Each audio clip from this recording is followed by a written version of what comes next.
Buenas tardes, bienvenidas. Vamos a dar inicio con la sesión del día de hoy, en la cual vamos a estar hablando o vamos a hacer una especie de tutorial de un ejemplo de una aplicación programada o hecha en ASP.NET, la cual se va a conectar a una base de datos en SQL Server. La base de datos para este ejemplo se hizo sobre SQL Server 2008.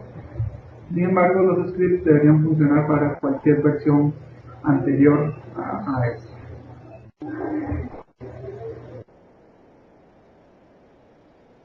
Para dar inicio con el tutorial que vamos a estar revisando el día de hoy, es necesario revisar algunos de los fundamentos que sustentan la tecnología ADO.NET, que es la que nos permite conectar las aplicaciones hechas en .NET, en la herramienta, en la tecnología.NET, con las bases de datos, en este caso bases de datos en SQL Server de Microsoft. Iniciar diciendo que ASP.NET es parte de la tecnología .NET desarrollada por Microsoft ya desde hace unos cuantos años hacia acá, la cual ha venido desarrollándose en sus distintas versiones. El ejemplo que vamos a desarrollar está utilizando o necesita como mínimo el framework 2.0 de la versión .NET, la versión 2.0 del framework de .NET. Además, dentro de .NET, que en .NET lo vamos a entender como toda la tecnología de desarrollo desarrollada, valga la redundancia, por Microsoft, vamos a tener lo que se llaman espacios de nombres. Los espacios de nombres son los diferentes segmentos en que está dividida la plataforma de desarrollo, o como es conocida formalmente como el framework. Uno de estos espacios de nombres es el espacio de nombre llamado system.data.sqlclient, tal y como lo podemos observar acá. System.data.sqlclient es quien contiene gran cantidad de los objetos que vamos a estar utilizando hoy día en el ejemplo. Ahorita vamos a estar mencionando algunas de las clases que contiene este espacio de nombres y vamos a estar analizando qué función cumplen dentro de esta característica de conexión con bases de datos. Dentro del system.data, y está un poco fuera de lo que va a ser este tutorial, pero igual vale la pena mencionarlo, podemos encontrar otros tipos de clientes que no necesariamente son SQL. Por ejemplo, ODS Client, que nos permite conectar otros tipos de bases de datos que no son de SQL Server. Nos permite conectar bases de datos, por ejemplo, de MySQL, o una base de datos en Oracle, o cualquier otro motor de bases de datos comercial. Puede ser accesada utilizando el espacio de nombre, otros espacios de nombre que son hermanos de system.data.sql client.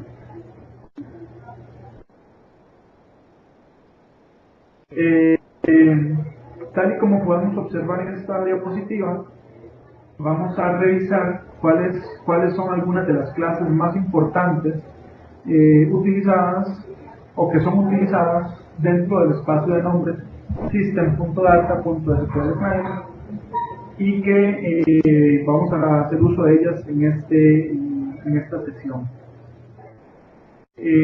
Vale la pena mencionar que el ejemplo práctico que vamos a estar realizando en unos minutos es un ejemplo de conectar la base de datos de SQL Client de forma conectada. Microsoft divide sus clases de conexión a bases de datos en dos segmentos: las clases conectadas y las clases desconectadas, para trabajar precisamente de dos modos: el modo que Microsoft le llama conectado y el modo que Microsoft le llama desconectado. ¿Okay? Para este ejemplo, debido a que esta sesión está orientada a principiantes. Vamos a trabajar de forma conectada, que es la forma más directa. Incluso podría pensarse en la forma más sencilla de conectar a una base de datos. Sin embargo, el uso de la forma de conexión llamada desconectada nos permite gran cantidad de, nos da mucha versatilidad y algunas características que no tenemos a la hora de trabajar conectados. La primera clase que vamos a estar analizando se llama SQL Connection.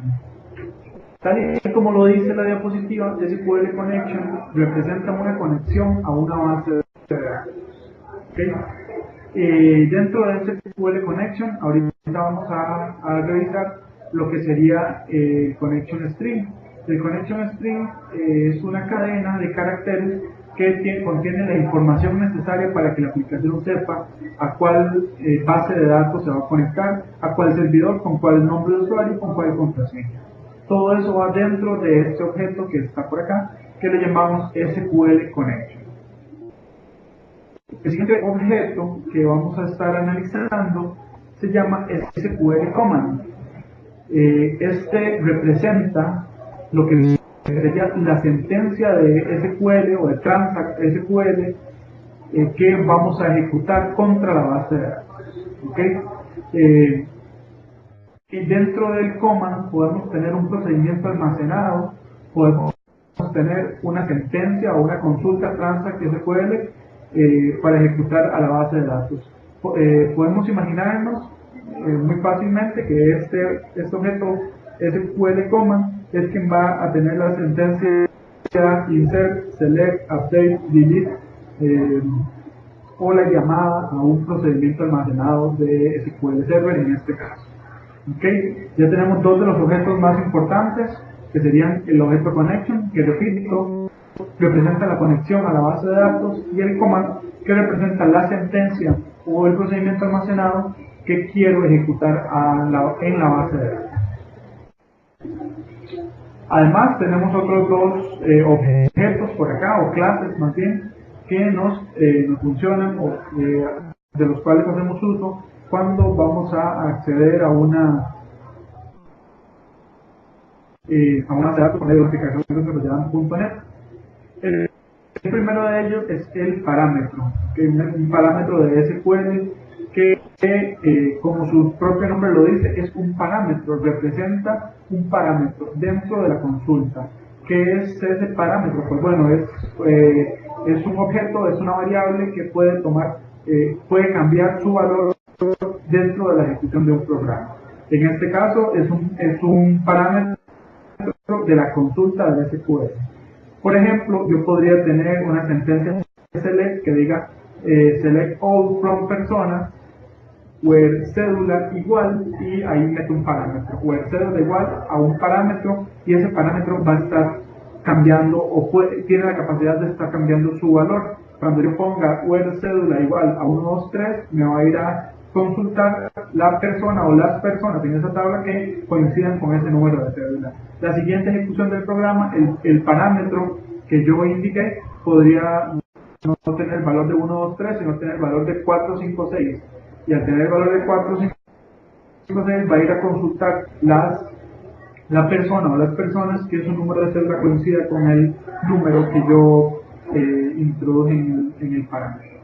Por último, vamos a vamos a revisar un momento lo que es el objeto SQL Transaction, que tal y como dice la diapositiva, es representa una transacción Transact SQL que se realiza en una base de datos de SQL Server.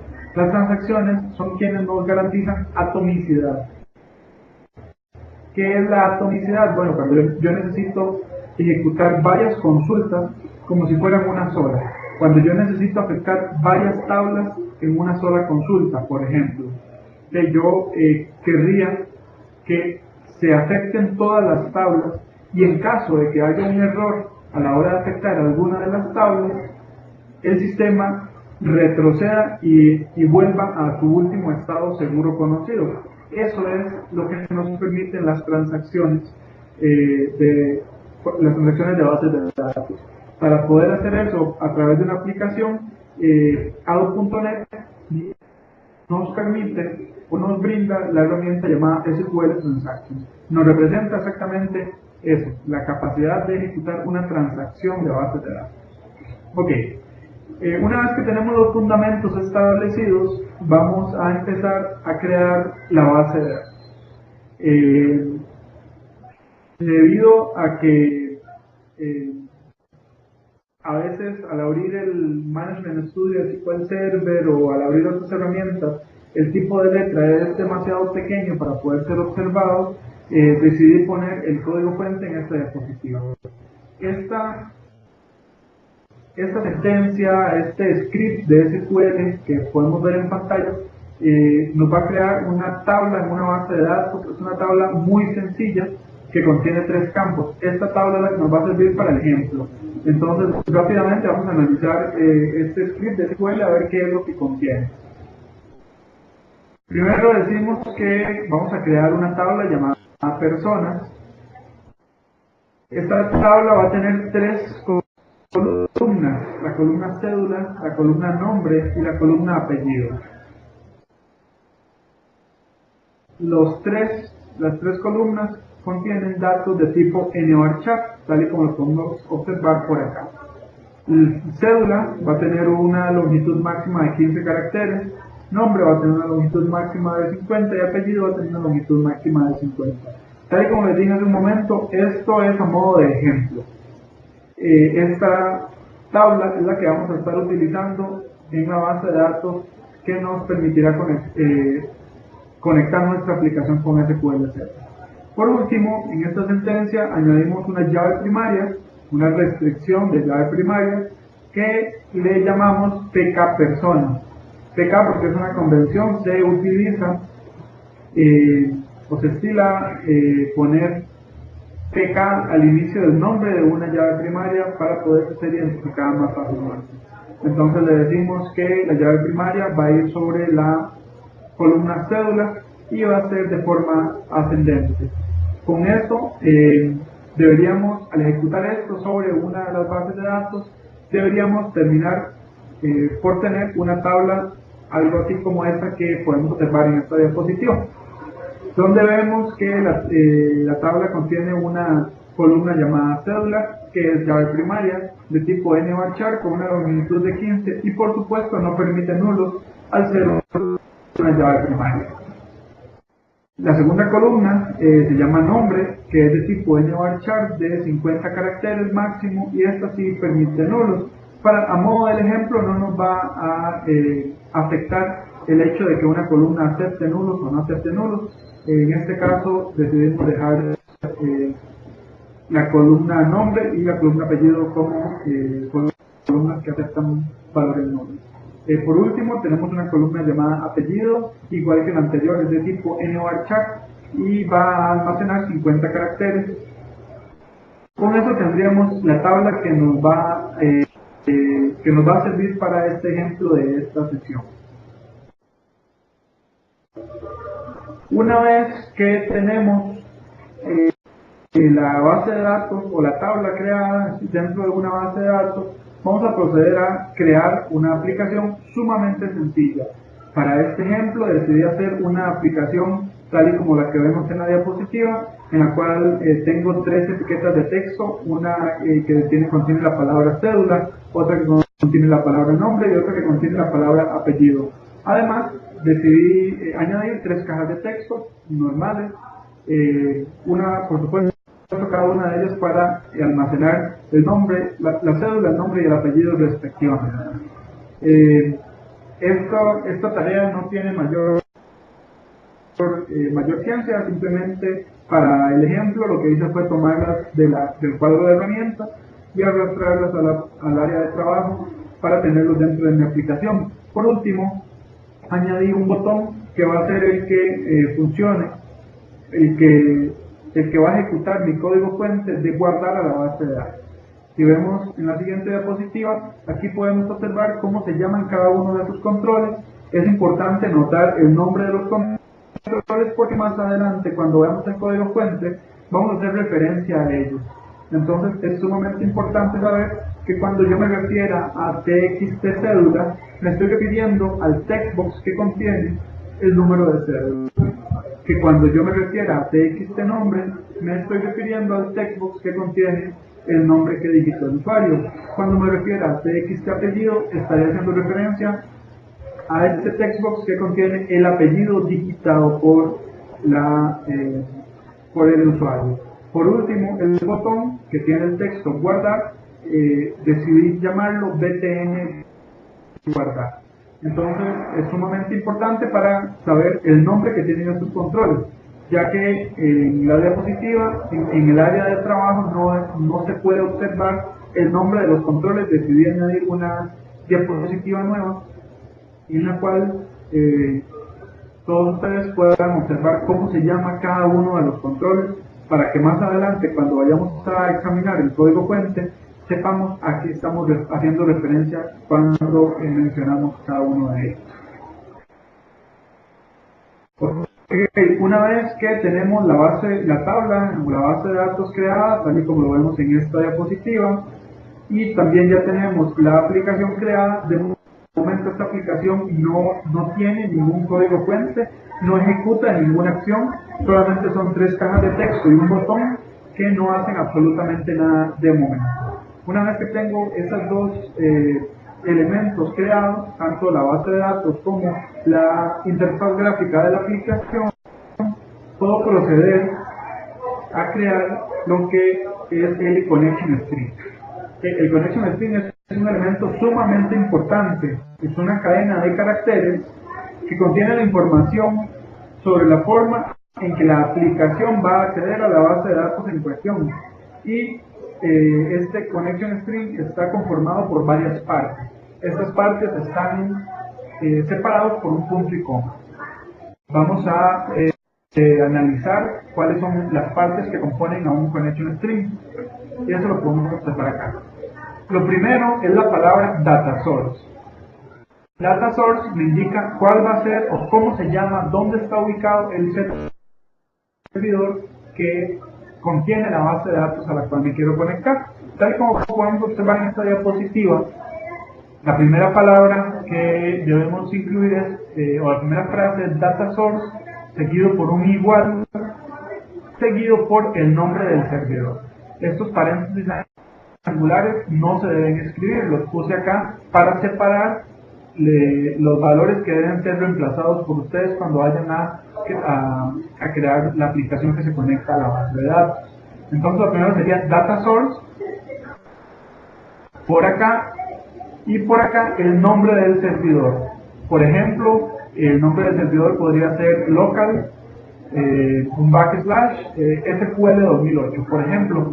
Eso es el nombre del servidor o la IP del servidor, el backslash, el slash invertido, seguido por el nombre de la instancia que tengo instalada en mi computadora.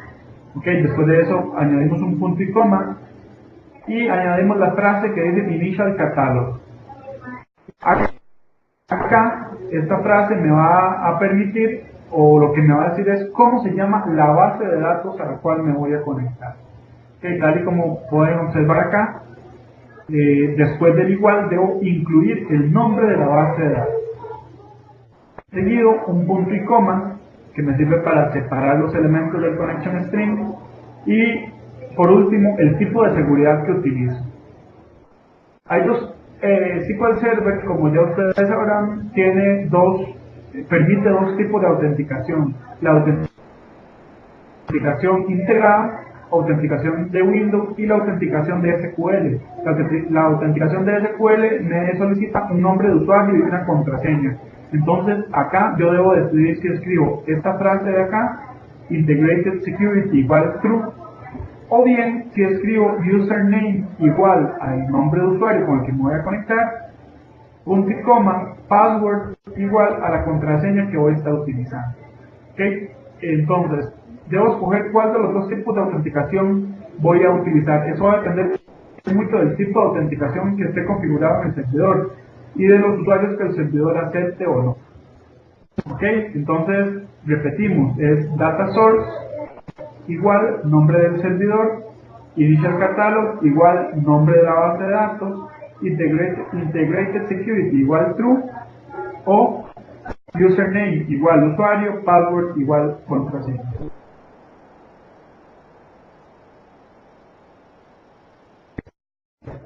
Seguimos. Una vez que tengo creado el connection string, necesito importar el espacio de nombres que les hablaba en una de las primeras diapositivas. El espacio de nombres es system.data.sql client.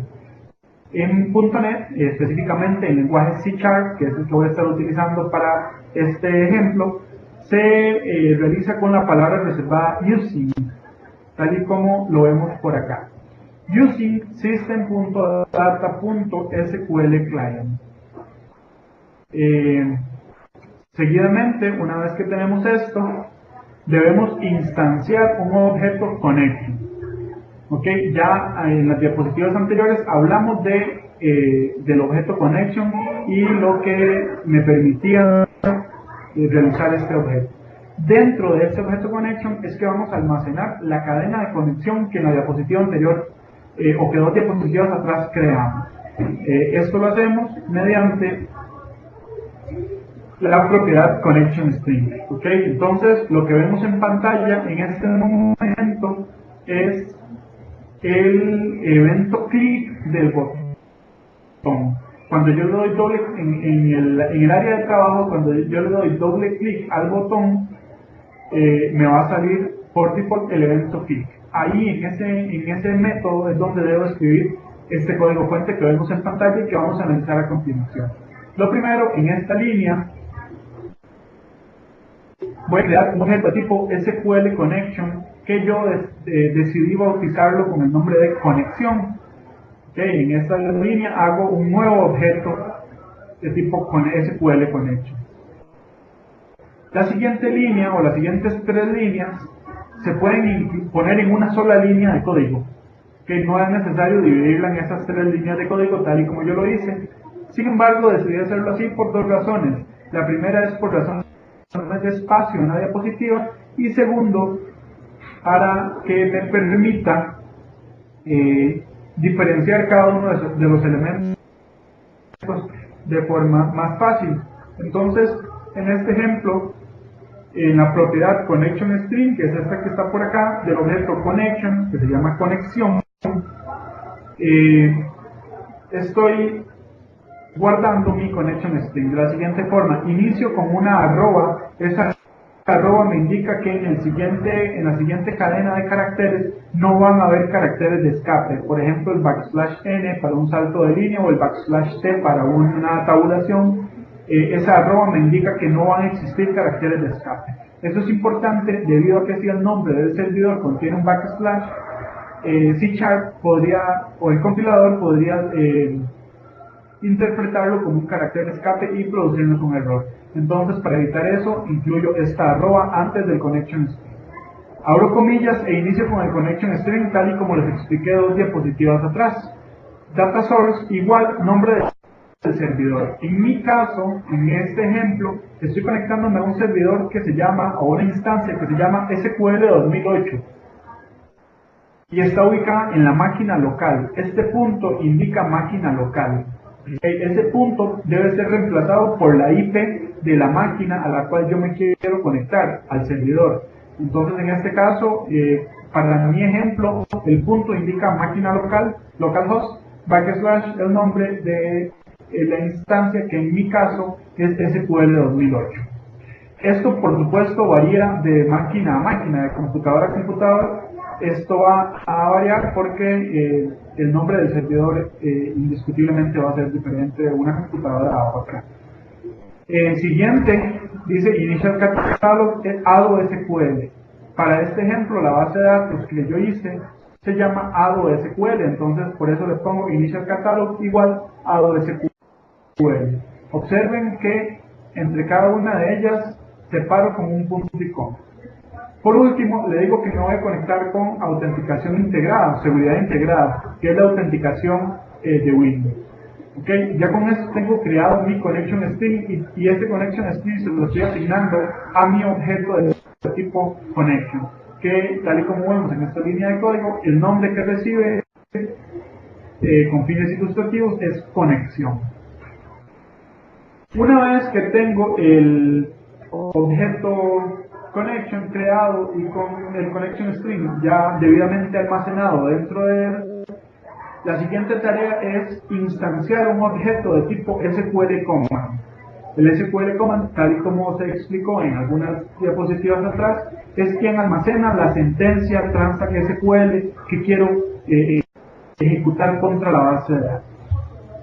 Okay. Además de establecer la conexión que quiero, debo decirle, además de establecer la sentencia que deseo ejecutar, debo decirle también cuál conexión va a utilizar este objeto de tipo command.